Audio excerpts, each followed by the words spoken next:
Hello दोस्तों, आप सभी का स्वागत है आपके अपने YouTube चैनल मैथ मस्ती पर। दोस्तों, मैं हूं विपिन यादव और आज के इस वीडियो में हम आपको बताने वाले हैं एसएससी जीडी के लिए जो स्पेशल क्लास आपका चल रहा है और आज हम मैथ पढ़ाने वाले हैं। पिछले एक वीडियो में हमने आपको रीजनिंग का क्लास दिया था और ये बताया था आपको कि जो एग्जाम पूछे गए थे वो सारे प्रीवियस क्वेश्चन कैसे थे और शायद 6/3/2019 का या 3/6/2019 का था, जो भी था पीछे मैंने बता दिया था आपको। उसी सेट का आज मैथ चलेगा। रीजनिंग बताए थे, मैथ के सारे क्वेश्चन हम लेकर आए हैं और लगभग 17-18 क्वेश्चन है, तो बने रहिएगा इस वीडियो में। सबसे पहला क्वेश्चन आज का, क्योंकि देखिए अब प्रीवियस क्वेश्चन पढ़ने से आपको ये आइडिया होगा कि भाई किस टाइप के क्वेश्चन पूछा जाता है आपके एग्जाम में, ठीक है ना। कहता है निम्न सारणी का सावधानी पूर्वक अध्ययन कीजिए एवं दिए गए प्रश्न का उत्तर दीजिए। 3 विद्यार्थी एबीसी द्वारा 3 विषय में अधिकतम 100 अंक में से प्राप्तांक 100 अंक में से प्राप्तांक है इनके। कैसे कैसे इन्होंने प्राप्त किया है। 3 विद्यार्थी है एबीसी, गणित में 88, 65, 72, विज्ञान में 86, 74, 68 और अंग्रेजी में 66, 78 और 84। अच्छा, 100 नंबर का एग्जाम हुआ था। ए ने गणित में 88, विज्ञान में 86 और अंग्रेजी में 66 नंबर लाया, जबकि बी ने गणित में 65, विज्ञान में 74 और अंग्रेजी में 78। उसी तरह सी ने गणित में 72 और विज्ञान में 68 और अंग्रेजी में 84 नंबर प्राप्त किया था। सवाल कहता है कि सभी विषय को मिलाकर ए के कुल प्राप्तांक कितने हैं। ए के टोटल प्राप्तांक पूछा है, कौन नहीं बता देगा। ए के टोटल प्राप्तांक आपका 88 प्लस 86 प्लस 66, सबको जोड़ दीजिए। 8 6 14, 14 6 20, 6 8 14, 14 8 कितना हो जाता है 22 और 2 24, 240 ए का टोटल नंबर हुआ। एक का तीनों विषय में जो कुल नंबर आया वो 240 आया। तो 240 कहां है भैया, हमारा ऑप्शन 2 में है। आइए अगला सवाल का जवाब देना है और इसी को देखकर 51 52 53 का जवाब देना होगा इसी डाटा के आधार पर। बढ़िएगा। तो अगला सवाल है कि परीक्षा में ए और सी के कुल प्राप्तांक के मध्य का अंतर क्या है। ए और सी के कुल प्राप्तांकों के मध्य का अंतर आपको पता है। ए को कितना आया था, ए और सी का अंतर पूछा है ना, ए और सी का अंतर पूछा है। ए और सी का अंतर क्या होगा ये पूछा है। अंतर मतलब बड़ा में से छोटा घटाना। अभी तो हमें नहीं पता कि ए बड़ा कि सी बड़ा। तो ए का आपको टोटल आया था 240, अभी जस्ट निकाले थे। सी का भी देख लीजिए कितना आ रहा है। तो सी का टोटल आ रहा है 72, 68 और 84। अगर इसको जोड़ देते हैं तो 4 8 12, 12 2 14, 14 का 4 हासिल 1, 8 6 14, 14 7 हो जाता है 21, हासिल वाला 1 22, 224। इसका 240, इसका 224, ठीक है। तो 240 और 224 में अंतर पूछा है, तो ये कितना ज्यादा है, इससे कितना ज्यादा था 6 10 16 ज्यादा। तो 16 आप आंसर करोगे इसमें, 16 है ऑप्शन 3 में, यानी इस सवाल का आंसर क्या हो जाएगा, ऑप्शन 3 हो जाएगा। एक सवाल और होगा उसी डाटा पर आधारित जो 53 नंबर सवाल है कि सभी विद्यार्थी द्वारा गणित में औसत प्राप्तांक क्या होगा। सभी विद्यार्थी द्वारा गणित में औसत प्राप्तांक कितना होगा। सभी विद्यार्थी द्वारा गणित में औसत प्राप्तांक पूछा है सभी विद्यार्थी द्वारा।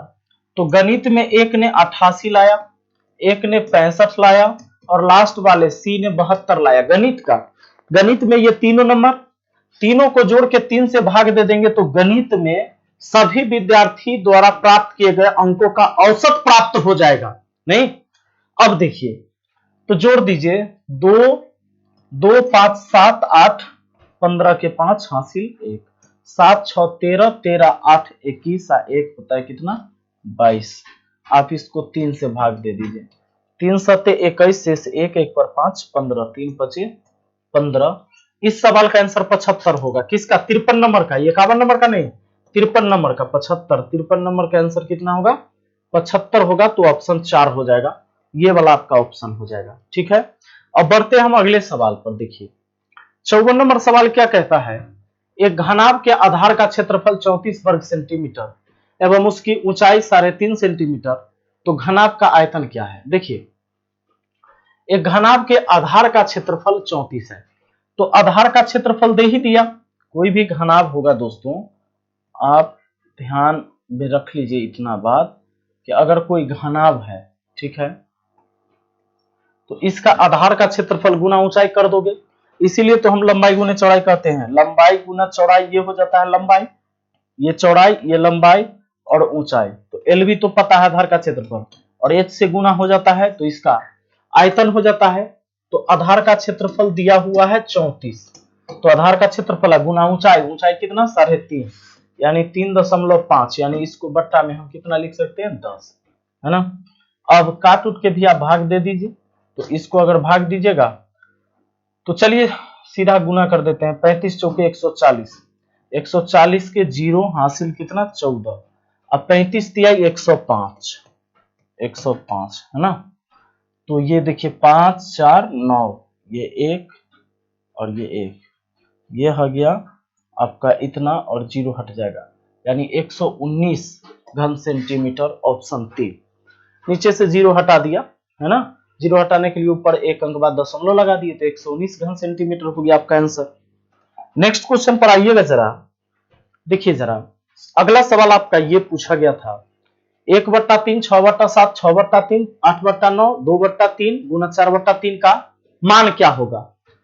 तो यहां देखिए, सॉरी ये भाग का चिन्ह है। यहां पहले दिया है 1/3 प्लस 6/7, अब भाग का चिन्ह है। अगर भाग के बदले गुना लिख देंगे तो ये पलट जाएगा, 3/6 हो जाएगा। फिर प्लस है 8/9, माइनस है 2/3 और गुना है 4/3। चलो काम करते हैं। प्लस माइनस हमेशा बाउंड्री होता है दोस्तों, प्लस जो होगा या माइनस जो होगा वो बाउंड्री होगा, तो बाउंड्री के इधर काम कर सकते हो। यहाँ प्लस है, यहाँ दो प्लस के बीच काम कर लीजिए, 6 से 6 कट गया। यहां आप काट सकते हैं, नहीं कटने वाला है, 4 दूना 8, नीचा 3 3 9 हो जाएगा। अब देखिए ये 1/3 प्लस ये 3/7 प्लस ये 8/9 माइनस ये गुना हो जाएगा, तो 8 नीचा 3 3 9, ये तो गया, ये जीरो हो गया। 3 7 का एलसीएम कितना हो गया 21, 3 7 21, तो 7 और 7 21, 3 3 9, 9 7 कितना हो जाता है ऊपर 16, 16 बट्टा कितना 21, 16/21 हमारा आंसर हो जाएगा, और वो है ऑप्शन 1 में। तो मुझे उम्मीद है कि बड़ा आसानी से समझ में आ रहा होगा, इसमें कोई झंझट वाली बात है नहीं आपके लिए, है ना। आइए जरा गौर करिएगा अगले सवाल पर। अगला कहता है क्या, किसी विशेष प्रयोग में शामिल चूहों में 60% मादा है। प्रयोग के दौरान कुछ चूहे मर गए एवं मरे हुए चूहों में 30% नर थे। मरा उसमें 30% नर था, यानी 70% मादा चूहा मरी होगी। नर चूहों की मृत्यु दर एवं मादा चूहों की मृत्यु दर के मध्य संगत अनुपात क्या था। ध्यान देना, इस पूरे सवाल में कहीं आप देख रहे हो रियल में नहीं दिया हुआ है, तो आप 100 मान सकते हो, केवल प्रतिशत का चर्चा है, रियल में नहीं दिया हुआ है कि कितना चूहा है, तो आप 100 मान के काम कर सकते हो।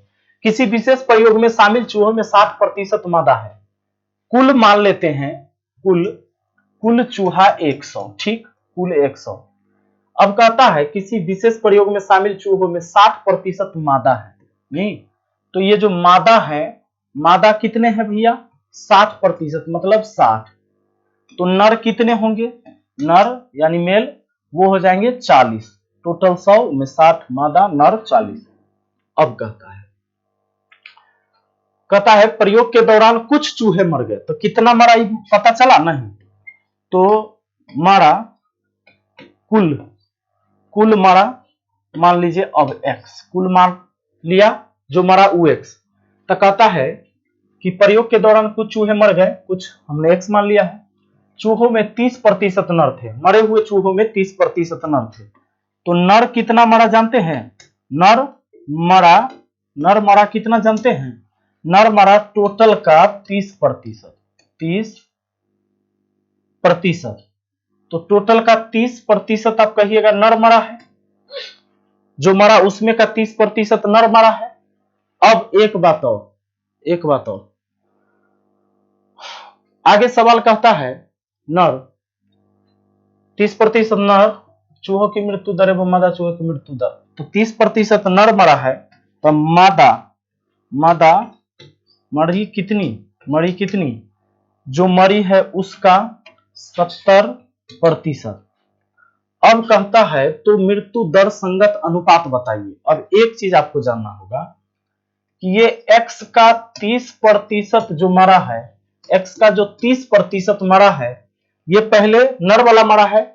तो इसमें पूछा है कि नर चूहों की मृत्यु दर एवं मादा चूहे की मृत्यु दर का अनुपात। तो इन नर वाला लिख देते हैं, ये मादा वाला लिख देते हैं, ठीक है, और इनका अनुपात बताते हैं। x का 30% नर मरा है, लेकिन x का 30% कितना में, नर कितना था, तो नर 40 था, तो बट्टा में 40 ले लेंगे। और मादा मरी है कितना, x का 70%, x का 70% इतना मरी है, लेकिन कितना में, तो मादा थी 60, तो 60 में। अनुपात निकालना है तो बीच में अनुपात कर दिए। इतना मरी है इतना मरा है 40 में, इतना मरी है 60 में, प्रतिशत काट दिया, 0 0 काट दिया, 0 से 0, 2 दूना 4, 2 तिया 6। अब क्या होगा, ये x से x काट लो, ये 7 दूना 14, इधर 3 तिया 9, इधर 9 आ गया, इधर 7 दूना 14 हो गया, यानी 9:14 में नर कम मरा है, मादा ज्यादा। 9:14 कहां है भैया, ऑप्शन 2 में है। चलिए आगे बढ़िएगा अगले सवाल की तरफ और देखिए कि अगला क्वेश्चन क्या कहता है। अगला सवाल आपका यह है कि निम्नलिखित प्रश्न में प्रश्न चिन्ह के स्थान पर क्या मान आएगा। इसमें प्रश्न चिन्ह कहां है, लास्ट में, तो क्या आ जाएगा ये जरा देखिए। तो 140, अच्छा देखो ब्रैकेट है, यहाँ प्लस है, ब्रैकेट के अंदर का काम, उसमें भी प्लस माइनस बाउंड्री होता है, तो ये गुना होगा, 80 दूना 160, 160 40 में जुड़ेगा 300, तो 300 और माइनस हो जाएगा ये 24। अब प्लस का चिन्ह, सॉरी ये आ गया चिन्ह आपका प्लस। अब देखिए ये 80 हुआ प्लस 20 तिया 60 माइनस हुआ 40। आप ऐसा कर सकते हैं, इसको 300 में से 24 को घटा लीजिए, तो 300 में से 24 को घटाइएगा 276 हो जाएगा। और अच्छा ये भाग का चिन्ह है दोस्तों, ये प्लस नहीं है, ये क्या है, भाग का चिन्ह है, भाग का चिन्ह। और इसमें से कितना आ जाएगा, मान लीजिए ना कि 60 में से 40 घटाइएगा 20 80 कितना 100 ये हो गया, यानी कि ये हो जाएगा 2.76, नहीं 100 से भाग देंगे, 2.76 है क्या, यहां है ऑप्शन 3 में, ठीक। चलो अगला सवाल देख लेते हैं। अगला देखिए, अगला सवाल आपका 5000 की धनराशि को 10% प्रति वर्ष चक्रवृद्धि ब्याज की दर से 2 वर्ष के लिए निवेशित किया जाता है। ब्याज वार्षिक रूप से संयोजित होता है, तो अर्जित ब्याज क्या होगा। 2 साल का ब्याज पूछा है 5000 रुपया का 10% के दर से, और वो भी चक्रवृद्धि ब्याज पूछा है। दोस्तों एक काम करो, 10% का मान कितना होता है, 1/10 होता है ना, ब्याज है तो जोड़ दो, 10 1 11, 11/10। अब क्या करना है, ये जो 5000 है ना, 5000 इसमें 11/10 से 11/10 से गुना करके माइनस 5000 कर दीजिए। अब लीजिए ये 2 जीरो से 2 जीरो कट गया। अब आपको क्या करना है, 11 11 121, 121 सॉरी ये 121, 121 को 5 से गुना कर देते हैं, ये 5 हो गया, 12 25 60, और 1 जीरो, ये 60 50, 60 50 में से ये 5000 मूलधन घट गया। ये जब 2 बार गुना किए ना, 2 साल था इसीलिए मूलधन में 2 बार गुना कर दिए इसका ना फुल वैल्यू का, तो ये क्या आता है, मिश्रधन। मिश्रधन में से मूलधन घट जाता है, तो 1050 आपका क्या हो जाएगा, ब्याज हो जाएगा 1050, ठीक। अगला देखो, नेक्स्ट क्वेश्चन क्या कहता है। एक रेलगाड़ी एक प्लेटफॉर्म को 18 सेकंड में पार करती है, जबकि वह प्लेटफॉर्म पर खड़े एक व्यक्ति को 8 सेकंड में पार करती है। यदि रेलगाड़ी की लंबाई 100 मीटर है तो प्लेटफॉर्म की लंबाई कितनी होगी। बड़ा सिंपल सवाल है और बहुत अच्छा सवाल है। कहता है कि रेलगाड़ी एक प्लेटफॉर्म को 18 सेकंड में पार करती है। याद रखना, जब भी कोई प्लेटफॉर्म को रेलगाड़ी पार करती है ना, तो उस समय अपनी लंबाई, इस रेलगाड़ी की होती है अपनी लंबाई और प्लेटफॉर्म की लंबाई, यानी कि ये 18 सेकंड जो समय ली, 18 सेकंड वो यहां से यहां तक का समय ली है 18 सेकंड। अब कहता है जबकि वह प्लेटफॉर्म पर खड़े एक व्यक्ति को 8 सेकंड में पार कर जाती है, मतलब केवल अपनी लंबाई वो 8 सेकंड में पार कर जाती है। ठीक है, 8 सेकंड। तो प्लेटफॉर्म का पता चल गया। अब रेलगाड़ी की लंबाई 100 मीटर है, तो प्लेटफॉर्म की लंबाई कितनी है? रेलगाड़ी की लंबाई 100 मीटर है, तो पहले आप चाल पता कर लीजिए। रेलगाड़ी की चाल आपको पता है, रेलगाड़ी की लंबाई 100 मीटर और 100 मीटर दूरी वो चलती है केवल 8 सेकंड में। कैसे जाने हम? आदमी को जो पार किया 8 सेकंड में, मतलब अपनी लंबाई 8 सेकंड में, यानी कि वो 100 मीटर उसकी अपनी लंबाई है, तो 100 मीटर 8 सेकंड में चलती है। अगर इसको काटते हैं 4 से 2 बार में, 4 से काटते हैं 25 बार में, बोले तो 25/2 मीटर पर सेकेंड उस रेलगाड़ी की चाल है। ठीक है, प्लेटफॉर्म की लंबाई पूछा है ना। आप बताओ, यहां से यहां तक रेलगाड़ी जाती है 18 सेकंड में, जबकि अपनी लंबाई 8 सेकंड में, तब ओनली प्लेटफॉर्म 10 सेकंड में नहीं, यहां से 10 आई 8 तब ना पूरा 18, तो केवल प्लेटफॉर्म की लंबाई 10 सेकंड में। ओनली प्लेटफॉर्म की लंबाई कितना देर में पार करती है? 10 सेकंड में। वो 18 सेकंड जो कहा है वो 18 सेकंड रियल नहीं है, उसमें प्लेटफॉर्म और रेलगाड़ी की लंबाई दोनों इंक्लूड है 18 सेकंड में, और अपनी लंबाई 8 सेकंड में, तो केवल प्लेटफॉर्म 10 सेकंड में। तो 25/2 मीटर प्रति सेकेंड के चाल से चलती है और कितने देर में पार कर जाती है भैया? 10 सेकंड में।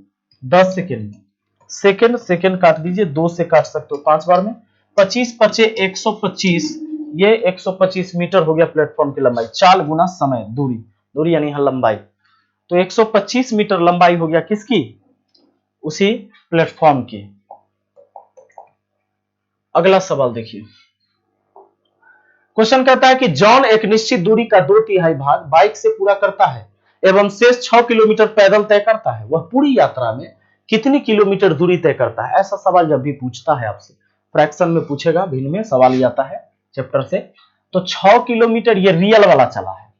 पहले 2/3 भाग बाइक से, 2/3 भाग बाइक से चला है और 6 किलोमीटर पैदल चला है। दुइये तरह से वो यात्रा किया है, बाइक से और पैदल।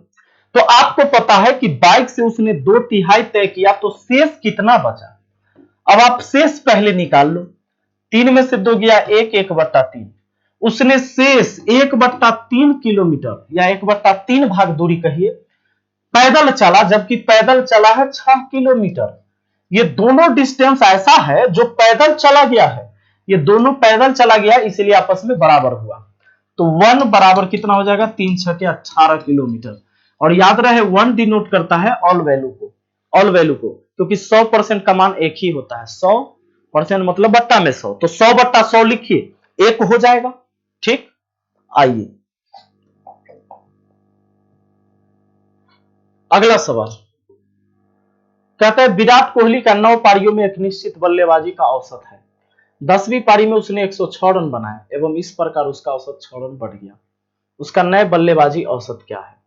यानी 9वीं पारी के बाद उसका औसत बल्लेबाजी पूछा जा रहा है। ठीक है, तो 9वीं पारी के बाद औसत बल्लेबाजी पूछा जा रहा है, तो बनाने का तो कई तरीका है। एक तरीका आप ऐसे लिख सकते हैं, 9 पारी में एक निश्चित बल्लेबाजी का औसत है, 10वीं पारी में उसने 106 रन बनाए हैं। ठीक है, 10वीं पारी में 106 रन बनाए हैं, तो उसका औसत रन संख्या 6 बढ़ गया है। इसको ऐसे कर लीजिए ना, विराट कोहली के 9 पारी में एक निश्चित बल्लेबाजी का औसत है, तो 9 पारी में रन का एवरेज जो है हमने x मान लिया। ठीक है, x माना।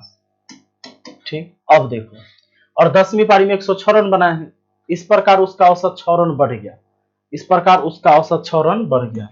अब 10 पारी के रनों का एवरेज जो हो जाएगा कितना? x + 6 हो गया ना। अब कहता है और उसने 106 रन बनाए हैं 10वीं पारी में। एक बात बताओ, ये x + 6 कितने पारी का है? 10 पारी का, तो 10 से गुना कर देंगे तो 10 पारी का टोटल रन। अच्छा, ये औसत x जो है 9 पारी का, 9 से गुना कर देंगे तो 9 पारी का रन। 9 पारी के रन और 10 पारी के रन में कितना का अंतर होगा? एक लास्ट वाला पारी का ही रन का अंतर होगा ना 10वीं पारी का। 10 पारी के रन में से 9 पारी का रन घटा दोगे तो 10वां पारी, एक पारी जो 106 रन मारा है वो आ जाएगा। नहीं, क्योंकि इसमें भी 9 गो होगा, तो 9 गो निकल गया तो केवल 10 में ना बचा। अब ये 10x में से 9x गया तो 1x, आई 10 6 के 60, 60 उधर जाकर माइनस हो गया, 106 उधर जाके 60 माइनस हो जाएगा, तो x बराबर कितना हो जाएगा भैया, 6 हो गया, 10 में से 6 गया 4, 46, 6 10 में से 6 गया 4, 46, और 46 है कहां, ऑप्शन 4। ठीक, चलिए अगला सवाल। अब सवाल है, यदि एक व्यक्ति एक उद्यान की घास 3 मिनट में काटता है तो 30 मिनट में उद्यान के लिए कितना भाग की घास काटी जा सकती है। एक व्यक्ति एक उद्यान की घास 3 मिनट में काटता है, 3 मिनट में काटता है, इसका मतलब है कि 1 मिनट में 1/t भाग काट देगा। 1/t भाग नहीं, t मिनट में कोई काम करने का मतलब है कि 1 मिनट में 1/t भाग, तो कहता है 30 मिनट में कितना। तो 30 मिनट की अगर हम बात करें, 30 मिनट की, तो 1 मिनट में 1/t भाग 30 मिनट में कितना, तो 30 से गुना कर दीजिए, यानी 30/t भाग हो जाएगा। 30/t कहां है, ऑप्शन 4 में है। ये हो गया आपके इस सवाल का जवाब। आइए नेक्स्ट क्वेश्चन पर आइए जरा। सवाल क्या कहता है, यदि एक आयत की लंबाई में 4:5 का अनुपात में वृद्धि की जाती है एवं उसकी चौड़ाई में 3:2 के अनुपात में कमी कर दी जाती है, तो उसके क्षेत्रफल में किस अनुपात में कमी होगी। आपको पता है ये लंबाई जो दिया है 4:5 में कम किया गया, मतलब क्या, पहले 4 था 5 हो गया लंबाई, और चौड़ाई को क्या किया गया है, 3 पहले था अब 2 कर दिया गया है। ठीक है, तो क्षेत्रफल क्या होगा, क्षेत्रफल, तो क्षेत्रफल में क्या होगा, देखिए पहले का लंबाई पहले का चौड़ाई, तो 4 तिहाई 12, 4 तिहाई 12 क्षेत्रफल, लंबाई गुना चौड़ाई, ये बाद का लंबाई बाद का चौड़ाई, 5 दूना 10, ये भी लंबाई गुना चौड़ाई बाद का क्षेत्रफल, पहले का क्षेत्रफल, कट जाएगा 6:5 हो जाएगा, 2 से दोनों डिवाइड हो जाता है, तो 6:5 हो जाएगा। 6:5 कहने का मतलब यह है ऑप्शन 4। ठीक है, चलिए आगे बढ़ते हैं, अगला सवाल पर आते हैं।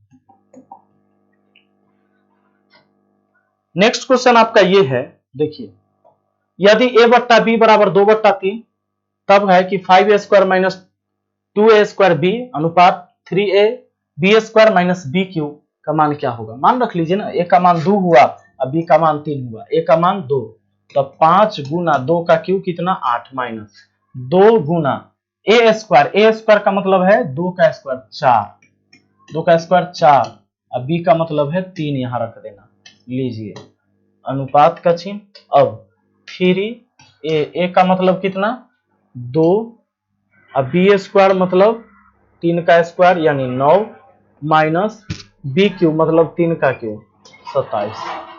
अब ये 8 पचे 40, 4 दूना 8, 8 3 24, तो यहाँ 16 बच गया। 8 पचे 40 में से 4 3 12 दूना 24 गया, तो 16 अनुपात, अब ये देखिए 9 तिया 27, 27 दूना 54, 54 में से 27 गया 27, कटेगा नहीं, 16:27 हो जाएगा, ऑप्शन 1 हो जाएगा। आगे बढ़ते हैं, अगला सवाल पर आ जाइए। देखिए कहता है एक पंसारी को 45 रुपया प्रति किलो के बाजरे को 32 रुपया प्रति किलो के दूसरे किस्म के बाजरे के साथ किस अनुपात में मिलाए ताकि मिश्रण को 48 रुपया प्रति किलोग्राम के दर से बेचने पर 20% का लाभ हो। देखिए जब किसी समूह को 2 गुण के आधार पर 2 भाग में बांट रहा हो तो एलिगेशन रूल लगेगा। एलिगेशन रूल कैसे लगेगा भैया, देखिए एक पंसारी के पास 45 रुपए किलो मूल्य का एक बाजरा है, एक बाजरा 32 रुपए किलो मूल्य का है, तो बताइए बाजरे को 2 गुण के आधार पर 2 भाग में बांटा गया, वो 2 गुण क्या है, उसके रेट के आधार पर, उसकी कीमत के आधार पर। तो ऐसे सवाल में आपको एलिगेशन रूल लगाना होता है। एलिगेशन रूल क्या कहता है, आपने वीडियो देखा भी होगा, पहली बिंदु पर पहली बात, दूसरी बिंदु पर दूसरी बात, कॉमन बिंदु पर कॉमन बात, याद रहे। यहां क्रयमूल तो यहां भी क्रयमूल, यहां भी क्रयमूल लिखना होगा। अगर आप विक्रयमूल लिखते हैं तो तीनों जगह विक्रयमूल लिखना होगा। तो पहले प्रकार का क्रयमूल पता है 45, दूसरे प्रकार का क्रयमूल है 32, और ये जो मिश्रण है कहता है किस अनुपात में मिलाए कि मिश्रण को 48 रुपए के दर से बेचने पर 20% का लाभ हो। अब ये एसपी है 48, तो सीधा 48 यहां नहीं लिख सकते आप। 48 रुपया प्रति केजी जो है ये तो मिश्रण का विक्रय मूल्य है। आप क्रय मूल्य पता करिए, मिश्रण का क्रय मूल्य कैसे पता करोगे? तो एक काम करो 20% बोला है ना, तो 20% का होल वैल्यू निकालो। 20% का मान 1/5, इसको जोड़ दो 6/5। लाभ है क्या? 20% लाभ है तो 5 में 1 जोड़ दिया, हानि रहता तो 5 में से 1 घटा देते, ऊपर 4 और नीचे 5 लिखते, 5 में से 1 जाता 4, 4/5 लिखते। अब यहां ध्यान दीजिए, हमें सीपी निकालना है तो क्या करना है? एसपी में देखो, एबीसीडी में ही याद होगा, ए से लेकर जेड तक आप लिखते हो तो एबीसी में सी पहले होता है, एस बाद में होता है। तो एस से अगर सी पर आना है यानी सेल प्राइस से कॉस्ट प्राइस पर आना है तो उल्टा आना होगा, उल्टा गुना, यानी 48 में उल्टा गुना कर दीजिए, 5 ऊपर 6 नीचे, 6 अट्ठे 48, 8 पचे 40, यानी मिश्रण का जो सीपी होगा दोस्तों, किसका? मिश्रण का सीपी 40 पड़ेगा। 40 पहला प्रकार का सीपी 45, दूसरे का 32 और मिश्रण का 40। बीच वाला जो रेट होता है वो हमेशा एक से छोटा एक से बड़ा होगा, एक से छोटा एक से बड़ा, ये हमेशा रहेगा। यहां आप अनुपात लिख दीजिए, इनकी मात्रा लिख दीजिए, चावल, चीनी, दूध, पानी, तेल, इनकी मात्रा होती है। लड़का रहे, घोड़ा, गधा, कुत्ता, बिल्ली रहे तो संख्या यहां लिखना। इस रास्ता को पकड़ के, मतलब इन दोनों का डिफरेंस इधर लिख दीजिए 5, इन दोनों का डिफरेंस इधर लिख दीजिए 8 हो गया, 8:5 में मिलाना होगा। मतलब 45 रुपए वाला 8 किलो लीजिएगा तो 32 रुपए वाला 5 किलो लीजिएगा और उसको मिलाकर जब बेचिएगा तो आप बेच सकते हैं 48 रुपए, ठीक है, और लाभ होगा आपको 20% का, ठीक है। तो मुझे उम्मीद है कि बहुत आसानी से आपको ये समझ में आया होगा। इस वीडियो को यहीं तक रहने देते हैं, हम मिलते हैं फिर आपसे अगली वीडियो में। Thank you, best of luck.